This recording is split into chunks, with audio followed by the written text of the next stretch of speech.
Hey, you guys, so I'm back again with another message. And this message, me and God was talking, and God was letting me know they envy you. Well, and I was telling God, I was like, me and God was talking, and He was just like, they envy you. And I'm like, yeah, God, but they forgot about the struggle. Like, they forgot about my struggle. And a lot of people, they envy you, but they forget about the struggle that you had to go through. Like, they see, a lot of people are seeing God's children be into a place of blessings and reaping their harvest, but they don't want to take into fact and consideration the struggle that they had to go through to get there. I know I had made a post on the community post a few days ago talking something about this, and it's been weighing heavily in my spirit, because when a lot of people want to covet and envy someone else's success or their blessings, like, you're looking at it as blessings, they're looking at it as I overcame, right? Even though it is a blessing, even though it is a level of success, but they're not looking at it at the same as it from a same perspective that you are looking at it. When they look at something, they are looking at the struggle, they are looking at how they overcame. They are remembering the hardships they had to endure. They are remembering the abuse, the neglect, the abandonment, those type of things they think about when they think about certain accomplishments. And it behooves me for how people envy other people, but don't want to factor in the struggle. Don't want to factor in that God is blessing them for all the things that they had to endure. Whether it was a bad marriage, whether they had to go through a divorce, whether divorce was domestic violence, whether they had to, you know, bury parents or siblings and things of that nature along the way of their journey. Whether they had to experience a lot of heartbreaks, a lot of backstabbing, a lot of backlash, a lot of defamation of character, like different things these people had to endure in order to get to where God has called them to be at. And so that's why I'm saying a lot of people, they are envying you, but they don't want to, they forgetting about the struggle. And some of these people have saw you struggle. Some of these people know your struggle, know your story, and they're still envying you. And I don't understand why. Why they're envying you. They should be clapping for you. Um, they should be um celebrating you, right? Giving you verbal praise. Thank you, Holy Spirit, for your accomplishments. And they're not doing that. Instead of what they're doing, they're trying to tear you down and break your confidence and make you feel like you are unworthy. And so that's why it behooves me. But God is going to deal with that in this hour. But just know that God sees and He knows. But like a lot of people, they don't want to be processed for the promise. And again, process for the promise, that comes with struggle. That comes with long suffering. That comes with you having to learn how to be ye separated. That comes with betrayal. That comes with rejection. That comes with isolation. That comes with just a whole lot of things. That comes with people attacking your finances. That comes with people attacking your business. That comes with people attacking your ministry. Thank you, Holy Spirit. And so a lot of people don't want to pay reverence to your struggle. They just thinking that you got there. Nah, you had to cross some major hurdles to get there. Major hurdles. Nobody don't want to talk about or pay reverence to the fact that, a lot of people, when they go through these different type of phases in their life to get to where they are, about the different imposter syndromes that people experience. I haven't shared this, and I'm gonna share this here. Whenever I got my doctor's degree, yes, I talked about it. Yes, I used it as a testimony, but it was a struggle for me because I dealt with imposter syndrome. It had got to a point, you guys, where I had took my degree off the wall because I was embarrassed and I was ashamed because of the type of backlash I was getting. I took my I took my degree off of the wall for like 30 days, for like a month. And God told me to go research a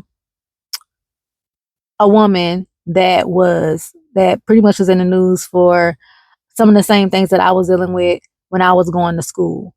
Um, Even with school, a lot of women of color, highly educated women of color, especially in higher education, when they're pursuing doctor's degree, they are discriminated against. And they are, there's a thing that's called redlining, where you're redlining when it comes to home ownership. And there's also a thing that's called redlining when it comes to education. And a lot of women of color, a lot of women, especially women of color, were being targeted during the time period that I was going to school to get my doctorates. and they were being redlined, and their studies and stuff was being sat on because they was trying to um, use a tactic to like pretty much haze you out of their program because they didn't want you to get the degree because of the color of your skin and because of your gender. And so whenever I read that article about this young lady, me and her had the same type of degree and everything, and she was saying how she went through imposter syndrome because she felt like, she was ashamed because all the battles and things that she went through with the school when it came to getting her degree. Um, all the runaround that the instructors and the deans and stuff gave her. Same with me. Like I said, we went to the same school.